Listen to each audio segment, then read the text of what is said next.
గత ఏడాది చివర్లో వచ్చిన యానిమల్ సినిమా ఎంతటి సంచలన విజయాన్ని సొంతం చేసుకుందో ప్రత్యేకంగా చెప్పనక్కర్లేదు. ఆ సినిమాలో హీరోయిన్గా రష్మిక మందన్న నటించగా కీలక పాత్రలో తృప్తి డిమ్రి నటించింది. రష్మిక మందన్న పాత్ర కంటే కూడా ఎక్కువగా తృప్తి పోషించిన జోయా పాత్రకు ఆదరణ దక్కింది.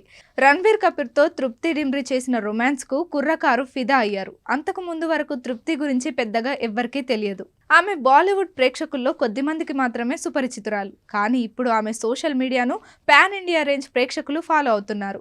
అన్ని భాషల ప్రేక్షకులు కూడా ఆమెను అభిమానిస్తూ ఉన్నారు. అలాంటి అందాల తృప్తి డిమ్రి సోషల్ మీడియాలో షేర్ చేసే ఫోటోలు రెగ్యులర్గా నెటిజన్స్ దృష్టిని ఆకర్షించడంతో పాటు సోషల్ మీడియాలో వైరల్ అవుతూ ఉంటాయి. తాజాగా మరోసారి తృప్తి అందాల షోతో అదరగొట్టింది. థైస్ అందాలను చూపిస్తూ చాలా ట్రెండీ అండ్ స్టైలిష్ లుక్లో కెమెరాకు ఫోజులిచ్చింది. కన్నుల విందు చేసే విధంగా చూపు తిప్పుకోనివ్వని అందంతో తృప్తి ఇచ్చిన అందాల ఫోటో పోస్ట్ ప్రస్తుతం నెట్టింట వైరల్ అవుతోంది. యానిమల్ క్రేజ్తో ఈ అమ్మడికి వరుసగా ఆఫర్లు వస్తున్నాయి.